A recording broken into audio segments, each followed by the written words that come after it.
ตื่นเย็นแจ่มใสว่าก้าวไปตามเส้นทางโลกมาตัดเอกสาร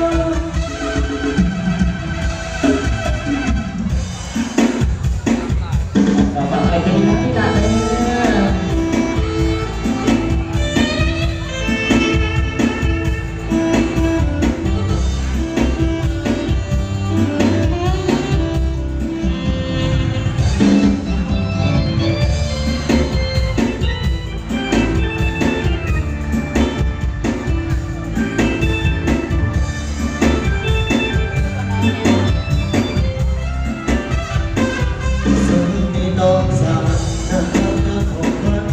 ดังสวรรค์ลงมาแดงแต่ตะวันออกไปแสงตะวันออกมาผ่านลายวันละมือเชิญน้องสาวเข้ามาเชิญน้องสาวเข้ามาจงอย่าได้เวลาจงอย่าได้เหนื่อยหน่ายเรื่องราวของเราให้หมดสิ้นลาเราต้องมาพบเราเราเสียงานนานๆนานๆไม่มีเจ้าของที่หมายเราเฝ้ารออยู่กันสุขอยู่เมืองไทยเชิญน้องสาวเข้ามาเชิญน้องสาวเข้ามาจงอย่าได้เวลา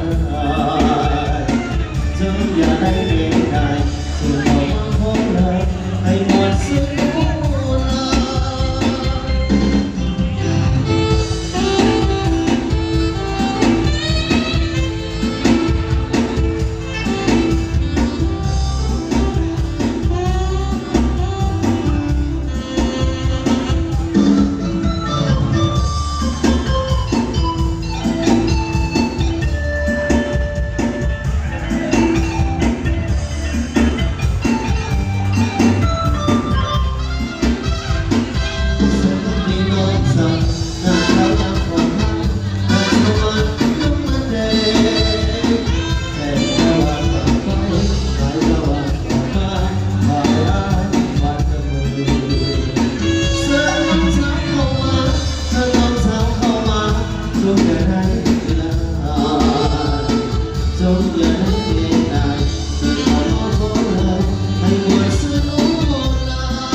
อยู่กับช่วงโมเดลดีเชิญน้องสาวเข้ามาเชิญน้องสาวเข้ามาจงอย่าได้เวลาจงอย่าได้เหนื่อยหน่ายเดินเข้ามาแล้วมองให้หมดสิ้นลา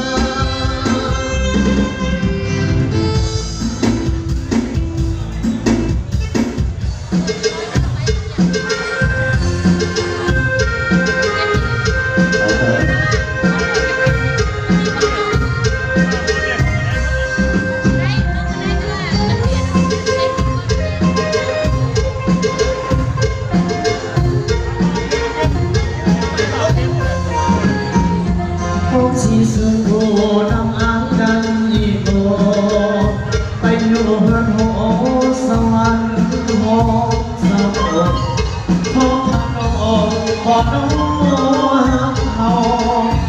ยังมองเศร้าชีวิตยังข้างอ่างโบ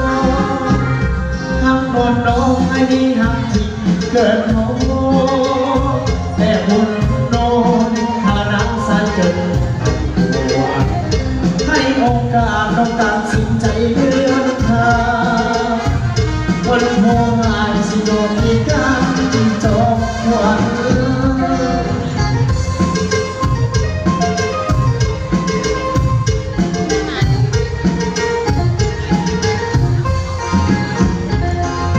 ผู้ว่าเป็นผู้จนล้นนาคนลำบากเห็นไทยนาเรื่องเศร้าเก่าซึ้งทางตัวตาเอาตามาเดินแต่มาผสมสักสีได้น้องเลือดน้องเลือดน้ำที่เลือดลูกเส้นที่เขาตามจีบรู้ว่าให้แล้วโอกาส ลือกได้จบวันคนจนหาสิยอมเจ็บปวดเพื่อเขา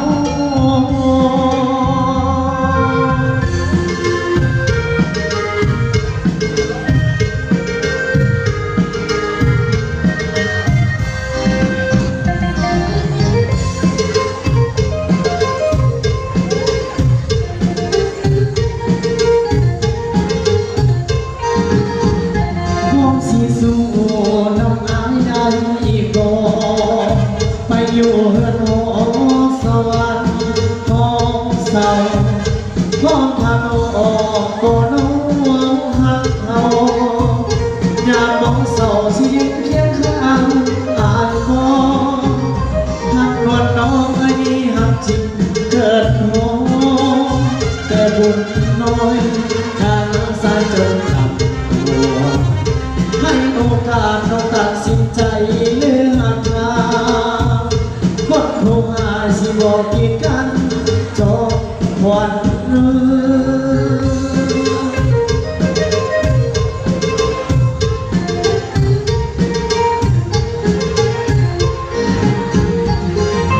หั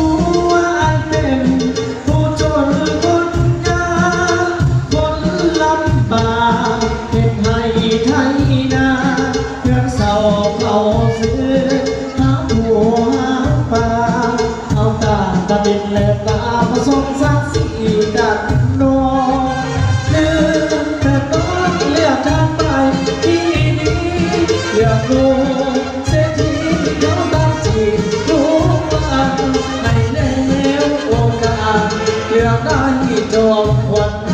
คนจนหาตัดสิยอมจนปวด เลือดโอ้โอ้